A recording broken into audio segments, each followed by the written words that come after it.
नमस्कार दोस्तों, आज मेरे सामने है क्लास 11th के प्रश्नावली 1.2 जो समुच्चय से संबंधित है।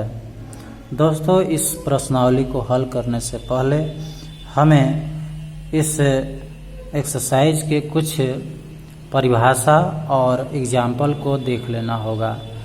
दोस्तों, जैसा कि जानते हैं कि ये एनसीईआरटी का बुक है, तो इसका एग्जाम्पल भी अपने आप में एक महत्व रखता है, क्योंकि परीक्षा में कभी कभी एग्जाम्पल से भी, उदाहरण से भी प्रश्न पूछे जाते हैं। तो हम एक एक करके इसके परिभाषा को देखेंगे और इसके उदाहरण को भी देखते चलेंगे। उसके बाद प्रश्नावली को हल करेंगे तो अच्छा रहेगा। तो जैसा कि आप देख रहे हैं कि मेरे सामने है रिक्त समुच्चय। रिक्त का मतलब होता है खाली, यानी ऐसा समुच्चय जिसमें एक भी अवयव नहीं हो, यानी जीरो भी नहीं हो, तो ऐसे समुच्चय को हम कहेंगे रिक्त समुच्चय या शून्य समुच्चय। और इसको फाई से सूचित किया जाता है या मिडिल ब्रैकेट जो कि खाली होता है उससे सूचित किया जाता है। अब प्रश्न आता कैसे है, वह संबंध दे देता है और उससे हमें स्पष्ट करना होता है कि ये रिक्त होगा या रिक्त नहीं होगा।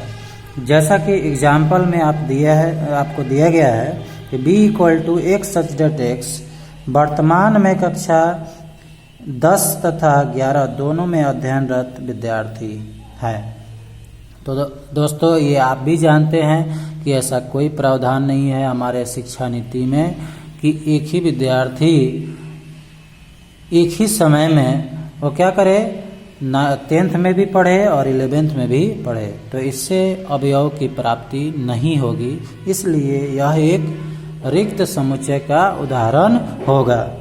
उसके बाद कहता है कि मान लीजिए कि a x such that 1 से बड़ा और 2 से छोटा, 1 से बड़ा और 2 से छोटा, तो इसके बीच में ऐसा कोई प्रकृत संख्या होगा? नहीं होगा, क्योंकि 1 2 3 4 5 6 7 ये सब प्रकृत संख्या है और इसके बीच में ये कह रहा है कि प्रकृत संख्या है, तो ये एलिमेंट की प्राप्ति इससे नहीं हो पाएगी, इसलिए रिक्त समुच्चय का उदाहरण होगा। इसके बाद यहाँ पर दे रहा है b = x such that x square -2 = 0 और x जो है एक परिमेय संख्या है। तो अगर x का हम वैल्यू यहाँ पर प्राप्त करें तो परिमेय संख्या तो आएगा नहीं, जैसा कि हम ये पहले से हम हल कर चुके हैं। यहाँ पर x² - 2 = 0, तो x² = 2, तो x = √2। तो √2 के बारे में आपको भी ये जानकारी होगी कि √2 जो है वो अपरिमेय संख्या है। √2, √3, √5, √7 ये सब, √6 भी ये अपरिमेय संख्या है, इसलिए हम यहाँ पर एलिमेंट की प्राप्ति नहीं कर पाएंगे। इसलिए यह भी एक रिक्त समुच्चय का ही उदाहरण है। फिर कह रहा है x such that x 3 number में 2 से अधिक एक सम अभाज्य संख्या। दोस्तों, 2 आपके जानकारी के लिए हम बता दें कि 2 ही एक ऐसा संख्या है जिसको सम अभाज्य संख्या कहा जाता है। इससे अधिक कोई सम अभाज्य संख्या नहीं है, इसलिए इससे भी हमें एलिमेंट की प्राप्ति नहीं हो पाएगी। अतः यह एग्जाम्पल क्या होगा? रिक्त समुच्चय का होगा। फिर चौथा नंबर क्वेश्चन है x such that x square = 4, x विषम है। तो अगर हम यहाँ से x का वैल्यू निकालते हैं तो यहाँ पर विषम संख्या तो आएगा नहीं, ये 2 आ रहा है प्लस माइनस, इसलिए यह भी रिक्त समुच्चय का ही उदाहरण है, क्योंकि इससे विषम संख्या की प्राप्ति नहीं होगी। अब आते हैं परिमित और अपरिमित, ये नेक्स्ट टॉपिक है। परिमित का मतलब होता है लिमिटेड और अपरिमित का मतलब होता है अनलिमिटेड, यानी कहने का मतलब है जिसमें अवयवों की संख्या सीमित हो उसको परिमित कहेंगे और जिसमें सीमित नहीं हो उसको अपरिमित कहेंगे। आप इसका एग्जाम्पल देख सकते हैं, अलग से भी आप एग्जाम्पल ले सकते हैं। जैसा कि यहाँ दिया गया है कि यदि W सप्ताह के दिनों का समुच्चय है तो W परिमित है, क्योंकि सप्ताह के दिन साथी होते हैं और ये परिमित होते हैं, इसलिए हम यहाँ पर जो एग्जाम्पल लिए है सही है, हमारा परिमित का एग्जाम्पल है। यहाँ भी मान लीजिए कि इस समीकरण x² - 16 = 0 के हलों का समुच्चय, तो इसका हल करेंगे तो +-4 आएगा, जैसा कि हम यहाँ कर चुके हैं। x² - 16 = 0, तो x = क्या हो जाएगा, +-4। तो ये दो ही इसका परिमित हो जाएगा, दो अवयव प्राप्त हो जाएगा, परिमित हो गया। लेकिन ये तीसरा नंबर जो एग्जाम्पल है वो कह रहा है कि मान लीजिए कि G किसी रेखा पर स्थित सभी बिंदुओं का समुच्चय है, तो G अपरिमित है। सही बात है, क्योंकि हम पढ़ते आ रहे हैं कि एक संख्या पर, ये रेखा पर अपरिमित जो है बिंदु है, अनंत बिंदु पाया जाता है, इसलिए ये अपरिमित समुच्चय होगा।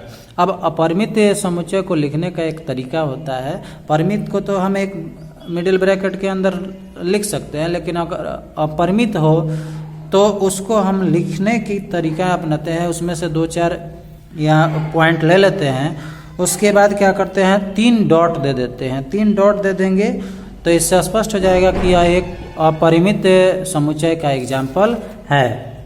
जैसा कि यहाँ दिया गया है, या आगे भी बढ़ा सकते हैं, पीछे भी बढ़ा सकते हैं। अगर आगे बढ़ाएंगे तो माइनस में आएगा, पीछे बढ़ाएंगे तो प्लस में आएगा, तो ये अपरिमित समुच्चय होगा। अब हमें उदाहरण 6 में ये छांटना है कि कौन परिमित है और कौन अपरिमित है। तो दोस्तों, अभी हम बता चुके हैं, जिसका अवयव प्राप्त हो जाए और सीमित रहे उसको अपरिमित कहेंगे, परिमित कहेंगे, और जिसका नहीं हो उसको अपरिमित कहेंगे, यानी जिसका अवयव अनंत रूप में आए। तो यहाँ देख रहे हैं कि x का वैल्यू अगर हम फाइंड करते हैं तो ये आप सॉल्व किए होंगे। अगर नहीं भी आता हो तो यहाँ देख सकते हैं x - 1 × x - 2, इसके मूलों को अगर निकालते हैं तो x = 1 हो जाएगा या 2 हो जाएगा। तो इस तरह से इसका भी यहाँ पर मान 1, 2 आया, यानी ये परिमित हुआ। फिर यहाँ पर x² = 4 है, तो x = 2 हो जाएगा। तो इस तरह से यह भी एक क्या है, परिमित है।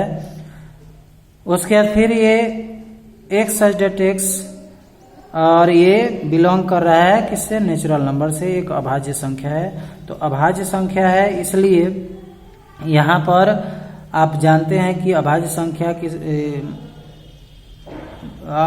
संख्या अनंत होता है, तो इसलिए ये अपरिमित संख्या होगा। फिर नेचुरल नंबर में विषम संख्या भी क्या होता है, अनंत होता है, इसलिए भी अपरिमित समुच्चय का उदाहरण होगा। अब आता है समान समुच्चय। तो समान समुच्चय स्पष्ट है कि 2 समुच्चय को लेंगे, अगर एलिमेंट की संख्या समान हो तो उसको हम कहेंगे ये समान समुच्चय होगा। अब इसके लिए आप एग्जाम्पल से प्राप्त कर सकते हैं या कंपैरिजन कर सकते हैं कि समान है या नहीं है। तो दोस्तों, यहाँ पर दिया हुआ है 1, 2, 3, 4, और इसमें 3, 1, 4, 2, तो ये समान है।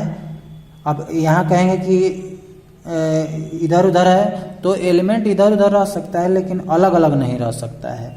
अब 1 से लेकर 4 तक है, इसमें भी 1 से लेकर 4 तक है, इसलिए ये समान होगा। फिर इसमें दिया हुआ है, तो ये मान लीजिए कि A 6 से कम अभाज्य संख्या हो तथा P 30 के अभाज्य गुणनखंडों के समुच्चय है। स्पष्ट है कि A और P समान है, क्योंकि इसका अभाज्य गुणनखंड करेंगे तो 2 और 3 5 होगा, और यहाँ संख्या 30 के अभाज्य गुणनखंड जो है 6 से कम भी है, तो इस तरह से दोनों आपस में क्या हो जाएगा, बराबर हो जाएगा। यहाँ एक नोट में दिया गया है कि अगर पुनरावृत्ति हुई हो किसी भी एलिमेंट में, ऐसा तो पुनरावृत्ति करके लिखा नहीं जाता है, लेकिन अगर हुआ हो बुलवाने के लिए आपको, तो हम देख लेंगे कि दोनों में जो एलिमेंट है वो समान है कि नहीं। अगर पुनरावृत्ति है तो इसको भी हम लिख सकते हैं रोस्टर रूप में 2, 1, 3, क्योंकि यहाँ डबल यानी 2 बार लिखने की आवश्यकता नहीं है, इसलिए ये भी समुच्चय क्या है, आपस में समान है। अगर किसी एक में पुनरावृत्ति हुई हो और पहले वाले का एलिमेंट टोटल इसमें मिल रहा हो, एक्स्ट्रा नहीं हो, तो समान समुच्चय उसको कह सकते हैं।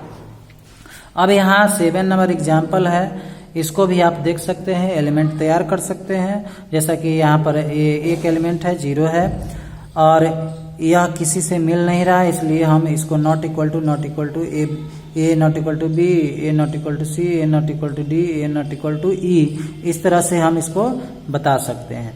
अगर अक्षर में दिया गया हो एग्जाम्पल, तो जैसा कि आपको हम पहले वाले वीडियो में बता चुके हैं कि इसको पहले हम क्या कर लेंगे, एक रोस्टर फॉर्म में लिख देंगे और देख लेंगे कि दोनों अवयव क्या है, समान है या नहीं है।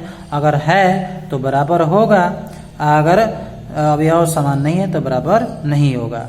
फिर यहाँ पर एग्जाम्पल जो दिया है वो n² less than equal to 4, यानी 4 से छोटा और बराबर।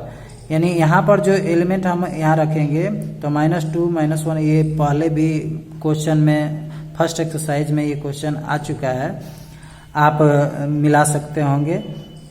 तो इसका अगर हम स्क्वायर करते हैं तो 4 से कम आएगा या 4 के बराबर आएगा। तो इस तरह से, और बी में देखते हैं तो बी को अगर हल करते हैं, यानी ये इक्वेशन को हल करते हैं, यहाँ पर हम इक्वेशन को हल कर चुके हैं। तो यहाँ x² - 3x + 2, तो यहाँ हल किए हैं तो ये आया है 1 और 2। 1 और 2 इसमें मान देख लेंगे, तो 1 और 2 मान दिया हुआ है।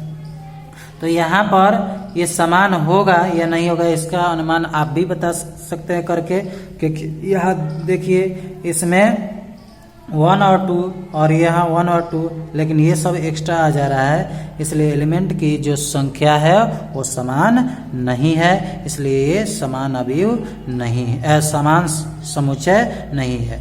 अब इसके बाद आप प्रयास कीजिएगा एक्सरसाइज को हल करने का। मुझे जहाँ तक अंदाज है कि आप इतना समझने के बाद एक्सरसाइज को सॉल्व कर सकते हैं, और नहीं हो तो कमेंट जरूर कीजिएगा, और मैं एक्सरसाइज को हल तो कराऊंगा ही। आप थोड़ा अभी इस वीडियो को देखने के बाद इस एक्सरसाइज के प्रश्नों को देखिएगा। मेरा जहाँ तक विश्वास है कि आपको ये सभी बातें जो मैंने बताई समझ में आ गई होगी। अब ये क्वेश्चन बहुत ही आसान है, इसको आप खुद से सॉल्व करके देखिएगा और तब आपको पता चलेगा कि हम कितना समझे। ठीक है, धन्यवाद।